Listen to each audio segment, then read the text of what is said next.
ਮੇਰੇ ਵਿਦਿਆਰਥੀਓ, ਅੱਜ ਦੀ online class ਦੇ ਵਿੱਚ ਆਪ ਜੀ ਦਾ ਸਵਾਗਤ ਹੈ। ਅੱਜ ਦੀ ਆਨਲਾਈਨ ਕਲਾਸ ਜਮਾਤ 9ਵੀਂ ਭਾਗ 2 ਦੇ ਅੰਤਰਗਤ ਨੀਤੀ ਕਥਾਵਾਂ ਰਾਜੇ ਦਾ ਕਸੂਰ। ਆਓ ਸ਼ੁਰੂ ਕਰੀਏ। ਬੜੀ ਪੁਰਾਣੀ ਗੱਲ ਹੈ ਕਿ ਇੱਕ ਰਾਜਾ ਨੇਕੀ ਦੇ ਕੰਮ ਛੱਡ ਬਦੀ ਦੇ ਕੰਮ ਕਰਨ ਲੱਗ ਪਿਆ ਸੀ। ਐਸ-ਪ੍ਰਸਤ ਜੀਵਨ ਵਿੱਚ ਇੰਨਾ ਵਿਅਸਤ ਰਹਿਣ ਲੱਗਿਆ ਕਿ ਪ੍ਰਜਾ ਦਾ ਧਿਆਨ ਹੀ ਭੁੱਲ ਗਿਆ। ਰਾਜੇ ਦੇ ਕਾਰ ਵਿਹਾਰ ਨੂੰ ਦੇਖ ਕੇ ਅਮੀਰਜ਼ਾਦੇ ਤੇ ਵਜ਼ੀਰ ਕਿਸਮ ਦੇ ਲੋਕ ਵੀ ਮਨਮਾਨੀਆਂ ਕਰਨ ਲੱਗ ਪਏ। ਸਾਰਾ ਤਾਣਾ ਬਾਣਾ ਹਿੱਲ ਗਿਆ। ਅਮੀਰ ਗਰੀਬ ਦਾ ਪਾੜਾ ਵਧਣ ਲੱਗਿਆ। ਗਰੀਬ ਡਰਦੇ ਮਾਰੇ ਘਰਾਂ ਵਿੱਚ ਹੀ ਰਹਿਣ ਲੱਗੇ। ਚੋਰਾਂ ਨੇ ਖੁੱਲ੍ਹ ਕੇ ਚੋਰੀਆਂ ਕਰਨੀਆਂ ਸ਼ੁਰੂ ਕਰ ਦਿੱਤੀਆਂ। ਇੱਕ ਰਾਤ ਰਾਜੇ ਨੂੰ ਸੁਪਨਾ ਆਇਆ ਕਿ ਕੋਈ ਦੇਵਤਾ ਉਸ ਨੂੰ ਨਸੀਹਤ ਦੇ ਰਿਹਾ ਕਿ ਤੇਰੇ ਰਾਜ ਵਿੱਚ ਸਾਰੀ ਪ੍ਰਜਾ ਵਿੱਚ ਹਾਹਾਕਾਰ ਮੱਚੀ ਹੋਈ ਹੈ ਤੇ ਤੂੰ ਬੇਫਿਕਰ ਸੁੱਤਾ ਪਿਆ ਹੈ।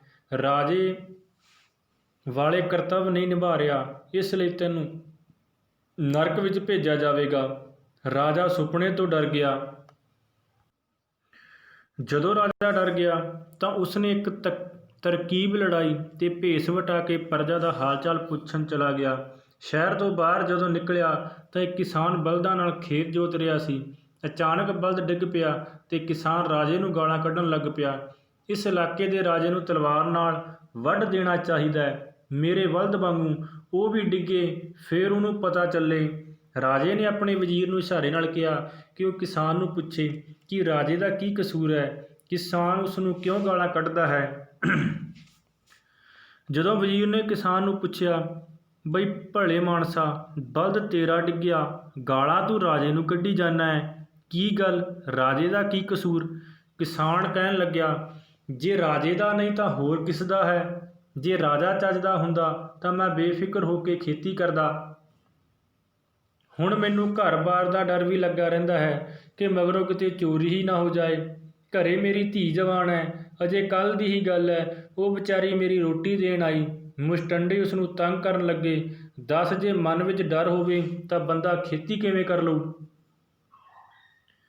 ਕਿਸਾਨ ਦੀਆਂ ਗੱਲਾਂ ਸੁਣ ਕੇ ਰਾਜਾ ਵੀ ਪਰੇਸ਼ਾਨ ਹੋ ਗਿਆ। ਥੋੜ੍ਹੀ ਦੂਰ ਹੀ ਚੱਲੇ ਸੀ ਕਿ ਇੱਕ ਰਸਤੇ ਵਿੱਚ ਇੱਕ ਬੁੱਢੀ ਮਾਈ ਦਰੱਖਤ ਤੋਂ ਫਲ ਤੋੜ ਰਹੀ ਸੀ ਤੇ ਅਚਾਨਕ ਦਰੱਖਤ ਤੋਂ ਡਿੱਗ ਪਈ। ਡਿੱਗਦਿਆਂ ਹੀ ਰਾਜੇ ਨੂੰ ਗਾਲਾਂ ਕੱਢਣ ਲੱਗੀ। ਇਹੋ ਜਿਹਾ ਰਾਜਾ ਮਰ ਹੀ ਕਿਉਂ ਨਹੀਂ ਜਾਂਦਾ? ਜੇ ਰਾਜ ਕਰਨਾ ਨਹੀਂ ਆਉਂਦਾ ਤਾਂ ਦੇਸ਼ ਛੱਡ ਕੇ ਹੋਰ ਕਿਤੇ ਚਲਾ ਜਾਵੇ, ਟੁੱਟ ਜਾਣਾ, ਮਰ ਜਾਣਾ। ਰਾਜੇ ਨੇ ਫਿਰ ਵਜ਼ੀਰ ਨੂੰ ਕਿਹਾ ਕਿ ਉਸ ਨੂੰ ਪੁੱਛੇ ਕਿ ਰਾਜੇ ਦਾ ਕੀ ਕਸੂਰ ਹੈ। ਵਜ਼ੀਰ ਨੇ ਹੁਕਮ ਦੀ ਪਾਲਣਾ ਕਰਦਿਆਂ ਬੁੱਢੀ ਔਰਤ ਨੂੰ ਪੁੱਛਿਆ, ਮਾਈ ਡਿੱਗੀ ਤੂੰ ਆਪ ਹੈ, ਗਾਲਾਂ ਰਾਜੇ ਨੂੰ ਕੱਢੀ ਜਾਂਦੀ ਹੈ, ਕਿਉਂ, ਉਹਦਾ ਕੀ ਕਸੂਰ ਵਿਚਾਰੇ ਦਾ? ਬੁੱਢੀ ਵਜ਼ੀਰ ਦੀ ਗੱਲ ਸੁਣ ਕੇ ਗੁੱਸੇ 'ਚ ਆ ਗਈ ਤੇ ਬੋਲੀ, ਜੇ ਇਹੋ ਜਿਹੇ ਰਾਜ ਵਿੱਚ ਬੁੱਢੇ ਕੰਮ ਕਰਨਗੇ ਤਾਂ ਇਹੋ ਹੀ ਹਾਲ ਹੋਊ। ਪੁਰਾਣੇ ਰਾਜੇ ਘੱਟੋ ਘੱਟ ਬਜ਼ੁਰਗਾਂ ਦਾ ਖਿਆਲ ਤਾਂ ਰੱਖਦੇ ਸੀ। ਇਹ ਵੇਖ ਲਓ ਬੇਅਕਲਾ, ਜਿਸ ਨੂੰ ਫਿਕਰ ਹੀ ਨਹੀਂ। ਪੁੱਤ, ਮੈਂ ਵੀ ਢਿੱਡ ਵੀ ਭਰਨਾ ਹੈ, ਕੁਝ ਤਾਂ ਕਰਨਾ ਪਊ ਖਾਣ ਲਈ। ਜੇ ਰਾਜਾ ਸਿਆਣਾ ਹੁੰਦਾ ਮੈਨੂੰ ਘਰੀ ਬੈਠੀ ਨੂੰ ਹੀ ਕੁਝ ਖਾਣ ਨੂੰ ਮਿਲ ਜਾਂਦਾ। ਹੁਣ ਦੱਸ ਭਲਾ। ਬੁੱਢੀ ਦੀ ਗੱਲਾਂ ਸੁਣ ਦੋਵੇਂ ਸ਼ਰਮਸਾਰ ਹੋਏ। ਅਜੇ ਥੋੜ੍ਹੀ ਦੂਰ ਹੀ ਚੱਲੇ ਸੀ ਕਿ ਇੱਕ ਬੁੱਢੇ ਦੇ ਪੈਰ ਵਿੱਚ ਕੰਡਾ ਚੁੱਭਿਆ ਮਿਲਿਆ। ਉਹ ਵੀ ਰਾਜੇ ਨੂੰ ਗਾਲਾਂ ਕੱਢ ਰਿਹਾ ਸੀ। ਰੱਬਾ, ਜਿਵੇਂ ਮੇਰੇ ਪੈਰ 'ਚ ਕੰਡਾ ਵੱਜਿਆ, ਰਾਜੇ ਦੇ ਵੀ ਵੱਜੇ, ਉਹਦੇ ਕਾਲਜੇ ਵਿੱਚ ਵੀ ਕਿਸੇ ਦਾ ਸਲ ਚੁੱਭੇ। ਰਾਜੇ ਨੇ ਫਿਰ ਵਜ਼ੀਰ ਨੂੰ ਕਿਹਾ ਕਿ ਉਹ ਪੁੱਛੇ ਕਿ ਬੁੱਢਾ ਦੁਖੀ ਕਿਉਂ ਹੈ ਤੇ ਰਾਜੇ ਨੂੰ ਕਿਉਂ ਕੋਸਦਾ ਹੈ। ਵਜ਼ੀਰ ਨੇ ਫਿਰ ਹੁਕਮ ਮੰਨਦਿਆਂ ਬੁੱਢੇ ਨੂੰ ਪੁੱਛਿਆ, ਬਾਬਾ, ਕੰਡਾ ਤੇਰੇ ਨੰਗੇ ਪੈਰਾਂ ਵਿੱਚ ਵੱਜਿਆ, ਗਾਲਾਂ ਤੂੰ ਰਾਜੇ ਨੂੰ ਕੱਢੀ ਜਾਂਦਾ ਹੈ, ਕਿਉਂ? ਬੁੱਢਾ ਸੁਣਦਿਆਂ ਹੀ ਭੜਕ ਪਿਆ, ਕਲਹਿਣੇ ਦੁਸ਼ਟ, ਤੈਨੂੰ ਦਿਖਦਾ ਨਹੀਂ? ਜਿਵੇਂ ਆਇਆ ਮੁੜ ਜਾ ਵਾਪਸ। ਇਹ ਰਾਜੇ ਦੇ ਮੰਦੇ ਕਰਮ ਨੇ, ਨਾ ਉਹਨੂੰ ਰਾਜ ਦਾ ਖਿਆਲ, ਨਾ ਪ੍ਰਜਾ ਦਾ ਧਿਆਨ, ਲੋਕਾਂ ਨੂੰ ਕੋਈ ਸੁੱਖ ਨਹੀਂ। ਜੇ ਆਹ ਸੜਕ ਸਾਫ਼ ਹੁੰਦੀ ਮੇਰੇ ਕੰਡਾ ਕਿਉਂ ਵੱਜਦਾ? ਆਹ ਕੰਡਾ ਤਾਂ ਵੱਜਿਆ, ਲੋਕ ਡਰਦੇ ਮਾਰੇ ਆਪਣੇ ਘਰਾਂ ਨੂੰ ਵੀ ਹੁਣ ਕੰਡਿਆਂ ਦੀ ਵਾੜ ਨਾਲ ਢੱਕ ਕੇ ਰੱਖਦੇ ਹਨ, ਬਈ ਲੁੱਟ ਖੋਹ ਤੋਂ ਬਚਿਆ ਜਾਵੇ। ਜੇ ਘਰਾਂ ਨੂੰ ਹੀ ਵਾੜ ਕਰਨੀ ਪਊ ਤਾਂ ਇਹੋ ਜਿਹੇ ਰਾਜ ਦਾ ਕੀ ਫਾਇਦਾ? ਬੁੱਢੇ ਦਾ ਉੱਤਰ ਸੁਣ ਕੇ ਰਾਜੇ ਤੇ ਵਜ਼ੀਰ ਨੇ ਸਿਰ ਝੁਕਾ ਲਿਆ। ਜਾਂਦਿਆਂ ਜਾਂਦਿਆਂ ਰਸਤੇ ਵਿੱਚ ਇੱਕ ਤਲਾਬ ਆਇਆ। ਉਸ ਤਲਾਬ ਵਿੱਚ ਸਿਰਫ ਡੱਡੂ ਜੋਗੀ ਹੀ ਥਾਂ ਸੀ। ਡੱਡੂ ਉੱਚੀ ਉੱਚੀ ਗੜੈਂ ਗੜੈਂ ਕਰਦਾ ਰੋ ਰਿਹਾ ਸੀ। ਨਾਰ ਰਾਜੇ ਨੂੰ ਗਾਲਾਂ ਕੱਢ ਰਿਹਾ ਸੀ। ਇਸ ਰਾਜੇ ਦਾ ਮਰਨਾ ਕਦੋਂ ਹੋਵੇਗਾ, ਜਿਸ ਦੇ ਰਾਜ ਵਿੱਚ ਜੀਵ ਜੰਤੂ ਵੀ ਖੁਸ਼ ਨਾ ਹੋਣ। ਉਹ ਕਿਹੋ ਜਿਹਾ ਰਾਜ ਭਲਾ। ਰਾਜੇ ਨੇ ਫਿਰ ਵਜ਼ੀਰ ਨੂੰ ਕਿਹਾ ਕਿ ਉਹ ਡੱਡੂ ਦੀ ਤਕਲੀਫ ਸੁਣੇ। ਉਸਨੇ ਫਿਰ ਆਦੇਸ਼ ਦੀ ਪਾਲਣਾ ਕੀਤੀ ਤੇ ਡੱਡੂ ਨੂੰ ਪੁੱਛਿਆ, ਭਾਈ ਤੂੰ ਕਿਉਂ ਦੁਖੀ ਹੈ? ਡੱਡੂ ਕਹਿਣ ਲੱਗਿਆ, ਮੈਂ ਤਾਂ ਕਹਿਣਾ ਜਿਵੇਂ ਮੈਨੂੰ ਗਿਰਝ ਨੋਚ ਨੋਚ ਖਾ ਰਹੀ ਹੈ, ਰਾਜੇ ਨੂੰ ਵੀ ਚੋਰ ਨੋਚ ਨੋਚ ਕੇ ਖਾ ਜਾਣ। ਰਾਜੇ ਨੂੰ ਪਤਾ ਨਹੀਂ ਕਿ ਜੇ ਜੀਵ ਜੰਤੂ ਮਰ ਗਏ ਫਿਰ ਵਾਤਾਵਰਨ ਦਾ ਕੀ ਬਣੂਗਾ। ਰਾਜਾ ਬੇਅਕਲ ਹੈ, ਉਸ ਨੂੰ ਵਾਤਾਵਰਨ ਦੀ ਫਿਕਰ ਹੀ ਨਹੀਂ। ਰਾਜਾ ਤੇ ਵਜ਼ੀਰ ਇੱਕੋ ਦਿਨ 'ਚ ਹੀ ਇੰਨੀਆਂ ਘਟਨਾਵਾਂ ਵੇਖ ਕੇ ਭੈਭੀਤ ਹੋ ਗਏ ਕਿ ਉਹਨਾਂ ਦੇ ਰਾਜ ਵਿੱਚ ਕੋਈ ਵੀ ਖੁਸ਼ ਨਹੀਂ। ਰਾਜੇ ਨੇ ਘਰ ਪਹੁੰਚ ਕੇ ਸਾਰੇ ਦਰਬਾਰੀ ਵਜ਼ੀਰ ਆਦਿ ਇਕੱਠੇ ਕੀਤੇ ਤੇ ਆਪਣੀ ਲਾਪਰਵਾਹੀ ਤੇ ਪਛਤਾਚਾਪ ਕੀਤਾ। ਸਾਰਿਆਂ ਨੇ ਮਾਫ਼ੀ ਮੰਗੀ ਤੇ ਅਗਾਂਹੋਂ ਚੰਗੇ ਤਰੀਕੇ ਨਾਲ ਕੰਮ ਕਰਨ ਦਾ ਪ੍ਰਣ ਲਿਆ। ਬਸ ਫਿਰ ਕੀ ਸੀ, ਰਾਜੇ ਦੇ ਕਾਰ ਵਿਹਾਰ 'ਚ ਸੁਧਾਰ ਆ ਗਿਆ। ਸਾਰੇ ਤਨਦੇਹੀ ਨਾਲ ਕੰਮ ਕਰਨ ਲੱਗੇ। ਰਾਜ ਵੀ ਖੁਸ਼ਹਾਲ ਹੋ ਗਿਆ ਤੇ ਪ੍ਰਜਾ ਵੀ ਖੁਸ਼ੀ ਖੁਸ਼ੀ ਵਸਣ ਲੱਗੀ। ਤਾਂ ਪਹਿਲਾ ਕੁਐਸਚਨ, ਰਾਜੇ ਦੀ ਪ੍ਰਜਾ ਖੁਸ਼ ਕਿਉਂ ਨਹੀਂ ਸੀ?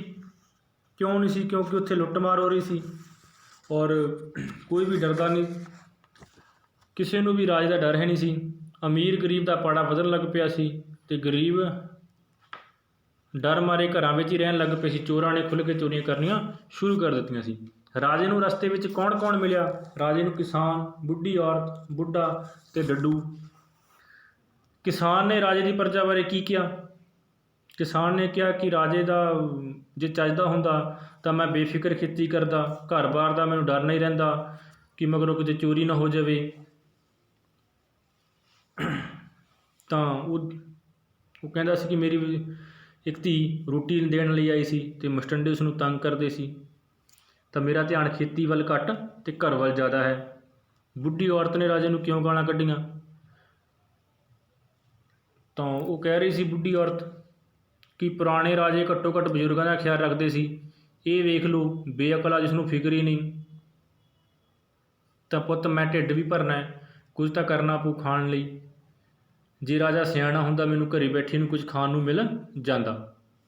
ਤਾਂ ਇਹ ਉਸਨੇ ਕਿਹਾ ਸੀ ਬੁੱਢੀ ਔਰਤ ਨੇ। ਡੱਡੂ ਨੇ ਰਾਜੇ ਬਾਰੇ ਵਜ਼ੀਰ ਨੂੰ ਕੀ ਕਿਹਾ? ਉਸਨੇ ਕਿਹਾ ਸੀ ਕਿ ਜਿਵੇਂ ਮੈਨੂੰ ਗਿਰਝਾਂ ਨੋਚ ਨੋਚ ਕੇ ਖਾ ਰਹੀਆਂ ਨੇ, ਰਾਜੇ ਨੂੰ ਵੀ ਚੋਰ ਨੋਚ ਨੋਚ ਕੇ ਖਾ ਜਾਣ। ਅਤੇ ਜੇ ਜੀਵ ਜੰਤੂ ਹੀ ਮਰ ਗਏ ਤਾਂ ਵਾਤਾਵਰਨ ਦਾ ਕੀ ਬਣੂਗਾ। ਰਾਜਾ ਬੇਅਕਲ ਹੈ, ਉਸ ਨੂੰ ਵਾਤਾਵਰਨ ਦੀ ਫਿਕਰ ਨਹੀਂ ਹੈ। ਰਾਜੇ ਨੇ ਭੇਸ ਵਟਾ ਕੇ ਕੀ ਭੇਜ ਜਾਣਿਆ? ਉਸਨੇ ਆਪਣੀ ਪ੍ਰਜਾ ਦਾ ਬਾਰੇ ਜਾਣਿਆ ਕਿ ਪ੍ਰਜਾ ਕਿੰਨੀ ਤਕਲੀਫ 'ਚ ਹੈ। ਉਸਦੇ ਰਾਜ ਘਰਾਣੇ ਦੇ ਅੰਦਰ ਕਿੰਨੀਆਂ ਜੋ ਉਸਦੇ ਵਜ਼ੀਰ ਨੇ ਉਹ ਕਿੰਨੇ ਵਿਅਸਤ ਨੇ, ਪ੍ਰਜਾ ਦਾ ਧਿਆਨ ਨਹੀਂ ਰੱਖਦੇ ਗੇ। ਅਮੀਰ ਜਾਤ ਦੇ ਵਜ਼ੀਰ ਕਿਸਮ ਦੇ ਲੋਕ ਮਨਮਾਨੀਆਂ ਕਰ ਰਹੇ ਨੇ। ਤਾਂ ਉਹ ਭੇਦ ਉਸਨੇ ਜਾਣ ਲਿਆ। ਰਾਜੇ ਦਰਬਾਰ 'ਚ ਆ ਕੇ ਕੀ ਨਿਰਦੇਸ਼ ਦਿੱਤਾ? ਤਾਂ ਰਾਜੇ ਨੇ ਦਰਬਾਰ 'ਚ ਆ ਕੇ ਆਪਣੇ ਵਜ਼ੀਰਾਂ ਨੂੰ ਇਕੱਠੇ ਕੀਤਾ ਅਤੇ ਉਹਨਾਂ ਦੀ ਲਾਪਰਵਾਹੀ 'ਤੇ ਪਛਤਾਤਾਪ ਕੀਤਾ ਅਤੇ ਸਾਰਿਆਂ ਨੇ ਮਾਫ਼ੀ ਮੰਗ ਕੇ ਅੱਗੋਂ ਚੰਗੇ ਤਰੀਕੇ ਨਾਲ ਕੰਮ ਕਰਨ ਦਾ ਪ੍ਰਣ ਲਿਆ। ਅਤੇ ਕਥਾ ਦਾ ਸਾਰ ਇਸ ਦਾ ਲਿਖ ਦਿੰਦੇ ਹਾਂ। ਇਸ ਦੇ ਨਾਲ ਹੀ ਅੱਜ ਦੀ ਆਪਣੀ ਕਲਾਸ ਇੱਥੇ ਖਤਮ ਹੁੰਦੀ ਹੈ। ਧੰਨਵਾਦ।